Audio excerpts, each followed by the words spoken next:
আসলে বিএনপি এই জায়গাটাতে আপনি কি মনে করেন না যে ক্যাম্পেইনে অনেক পিছিয়ে আছে?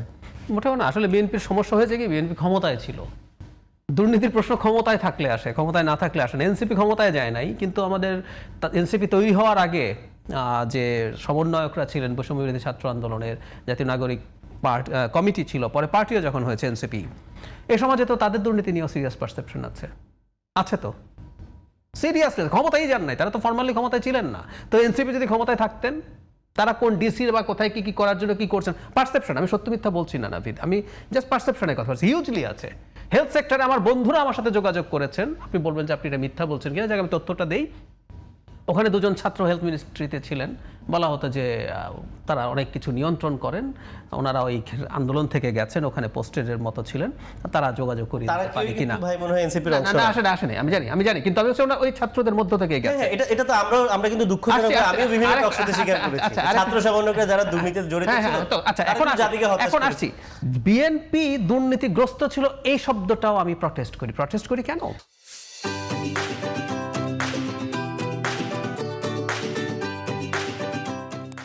না, ওইটা উত্তরটাকে দেন যে এইবার দুর্নীতি এবং চাঁদাবাজি নির্বাচনের প্রধান ইস্যুতে পরিণত হয়েছে। না, প্রধান ইস্যুতে পরিণত হয় নাই, কিন্তু এটা একটা ইস্যু এবং এটা হওয়া উচিত। আমি এটা নিয়ে দ্বিমত করছি না, এটা হওয়া উচিত, আমি সত্যিই মনে করি। কিন্তু আমি এনসিপির কাছ থেকে আমরা যেটা এক্সপেক্ট করি সেটা হচ্ছে, তারা এনসিপির কাছ থেকে, আমি অন্যদের কাছে না, জামাত সৎ লোকে শাসন বলে, কিন্তু ওনাদের রেটরিক হচ্ছে অসততার চূড়ান্ত, আমি সেদিকে যাচ্ছি না। বিএনপির সময় এই যে বাংলাদেশ দুর্নীতি চ্যাম্পিয়ন ছিল, যেটা ব্যাখ্যা করা দরকার আছে, 5 বার ছিল, বটমে ছিল, ফ্যাক্ট। এর মধ্যে প্রথমবারটা আসলে আওয়ামী লীগের দুর্নীতির রেজাল্টে এসছে একে, বাকি 4 বারও ছিল। কিন্তু যে তথ্যটা হাইড করছি আমরা, প্রথম বছর যেটা বিএনপির আমলনামা আসলো, সে আমলনামায় একটা স্কোরও আছে কিন্তু পজিশনে, সেটা আমরা অনেকে মিস করি, 0.4 স্কোর ছিল, সেটা লাস্ট বছরে 1.2-তে গেছে, গ্র্যাজুয়ালি বাড়তে। দ্যাট মিনস আপনি র্যাদার দুর্নীতি কমানোর ক্ষেত্রে অগ্রগতি অর্জন করছেন, কিন্তু আপনি তলানিতে কেন? কারণ অন্য দেশগুলো আরো বেশি খারাপ করেছে, তাই আপনি হয়তো আপনার চেয়ে তুলনামূলক ভালো করেছে, সেজন্য আপনি তলানিতে পড়ে রইলেন। কিন্তু বিএনপির সময় 4 বছর যে কেউ চেক করতে পারেন। সো আমরা ওই জিনিসটা করতে চাই। দেখবেন এখন টিআই যে পারসেপশন ইন্ডেক্স আছে, ঢুকলে দেখবেন একটা দেশের পজিশন, তার সাথে পয়েন্ট কত। সুতরাং আমরা আমাদের দেশের জাস্ট র্যাঙ্কিং, যেহেতু চ্যাম্পিয়ন, এই আলাপটা করছি, কিন্তু আমরা এই আলাপ করছি না বিএনপির 4 বছরে বিএনপি দুর্নীতি দমনে উল্লেখযোগ্য ভূমিকা রাখতে পেরেছিল। দুর্নীতি ছিল না, ছিল, কোনো সন্দেহ নাই। যে সরকারি ক্ষমতায় থাকবে সে সরকারের দুর্নীতি হবে, এটা হচ্ছে ব্যাপার। এখন ওই ব্যাপারটা দেখার মতো ব্যাপার যে আলটিমেটলি একটা স্টেট দুর্নীতিটাই তার প্রধান বিষয় করেছে, যেটা আওয়ামী লীগের সময় হয়েছে। ইভেন আওয়ামী লীগের 96 সরকারকে কিন্তু আমি 14 এবং পরবর্তী সরকারের সাথে তুলনা করি না।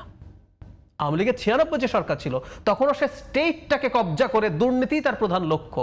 এই জায়গায় 96 আওয়ামী লীগ সরকার চলে যায় নাই, এটা এই 8-এ আসার পর হয়েছে।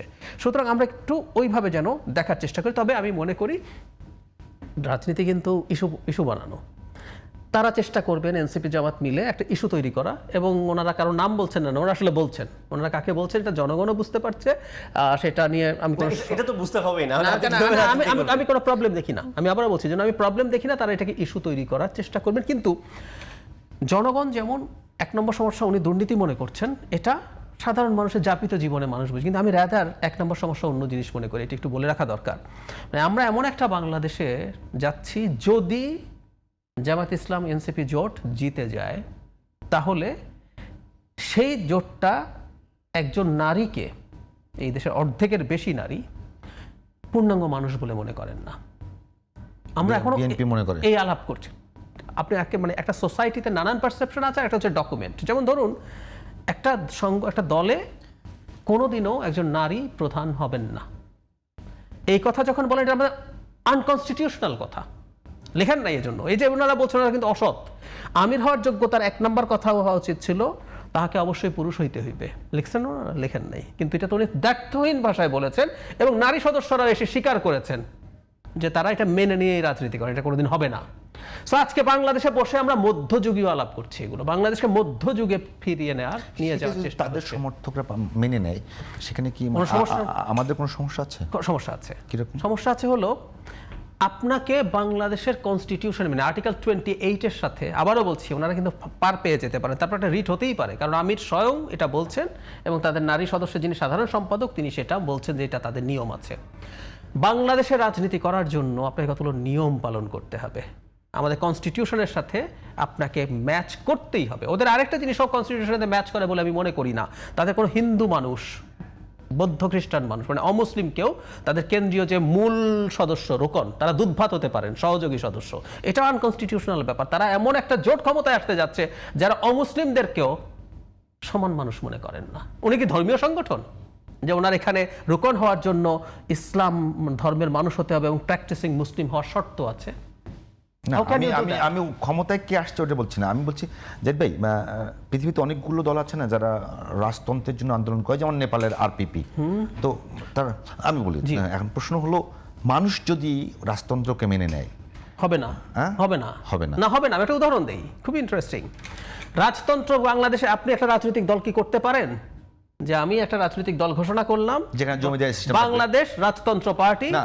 আমি বলছি ওটা যদি জেতে 2/3 যদি মেজরিটি পায়, আপনি জনগণকে আগেই জানালেন আমি 2/3 যদি পাই আমি একটা কনস্টিটিউশন করব, রাজতন্ত্র আমার এবং আমার পরিবারের রাজতন্ত্র হবে। হ্যাঁ। আপনি কি এটা বলে বাংলাদেশের ভোট করতে পারবেন? উত্তর হচ্ছে না, পারবেন না। Because you have a constitution, some rules of the game. আমার একটা আরপিও আছে, একটা কনস্টিটিউশন আছে, ওটার অধীনে আপনাকে কাজ করতে হবে। That's must. যদি না পারেন কি করবেন? এই যে হিজবুত তাহরির নামটা বলেই ফেললাম, ওনারা এগুলো মানে টানে না। ওনারা বলেন ভাই আমি নির্বাচন এগুলো কুফরি, আমি কিন্তু গায়ের জোরে খিলাফত করব। বিপ্লব করে ক্ষমতা দখল করব। ফাইন, কিন্তু আপনি নির্বাচন করবেন আর আপনি কনস্টিটিউশন মানবেন না, আইন মানবেন না, এটা তো হতে পারে না। ধন্যবাদ। একেবারে শেষ 2 মিনিটে নাভিদ যদি কিছু বলতে চান। আমি বলতে চাই যে এটা ভাই বলেছেন জামায়াত এনসিপি জোট ক্ষমতা আসলে এরকম হবে, বিষয়টা এরকম না। আমরা কিন্তু ধর্ম এবং ধর্মীয় এই পুরো ব্যবহারটা এবং নারীর বিষয়ে কিন্তু জামায়াতের যে পজিশন সেটাকে কিন্তু আমরা অগ্রাহ্য করেছি। এনসিপিতে এত অসাধারণ মেয়েরা এসছে যারা নিজের যোগ্যতা এসছে, মানে অবশ্যই সেই এটা আমরা দলটা বলেছি। ওনাদের সাথে আছে, আমার তো আফসোস লাগে। আমরা কিন্তু যখন 125 জনের মনোনয়ন দিয়েছিলাম, সবচেয়ে বেশি নারী সদস্য অন্যান্য দলের তুলনায় আমরা মনোনয়ন দিয়েছিলাম 14 জনকে। এবং আমরা এই পুরো আলাপটাতে কিন্তু আমরা বারবার বলেছি যে নারীদের বিষয়ে 125 জনে 14 জন। জি, এটা অন্যান্য দলের চেয়ে পার্সেন্টেজ 10%-এরও বেশি। তাও তো মিলেনি। কোনটা মিলেনি? কত পার্সেন্ট দেবার কথা? মোর দেন 10% আমরা দিয়েছি, সেটাই বলেছি। দেওয়ার কথা বা কমিটমেন্টে কিন্তু এটা 5% এসেছে। এটা আমরা অন্যান্য দলের চেয়ে বেশি দিয়েছি, বিএনপির চেয়েও বেশি দিয়েছি। তো এই জামাতের এই পজিশনটাকে আমরা সমর্থন করি না। তো আমরা আশা করি যে জোট সরকারও যদি গঠন হয় আমরা এই বিষয়টাতে কমপ্লিমেন্ট করতে পারবো। এবং জামায়াত যেটা বলেছে যে নারীদের বিষয়ে, ভাই যেটা বললেন যে বাংলাদেশের নারীদের সম্পূর্ণ স্বাধীনতা, ক্ষমতায়ন, অধিকার, এগুলো অন্তত আমরা নিশ্চিত করবো আমাদের পক্ষ থেকে। আমরা যেই সরকারে থাকুক তাদেরকে আমরা চাপের মধ্যে রেখে এটা ইনশাআল্লাহ নিশ্চিত শুধুমাত্র কি আপনাদের জোট গেলে কি আপনাদের সেই সক্ষমতা তৈরি হবে যে আপনারা জামাতকে মানাতে পারবেন? অবশ্যই আমরা যদি জোট থেকে বের হয়ে যাই, এই জোটের কতটুকুই বা মানে লেজিটিমেসি থাকবে সেটা তো প্রশ্ন। আমার মনে হয় যে আমাদের সেই সক্ষমতা আছে এবং সেটা আগামীতেও থাকবে।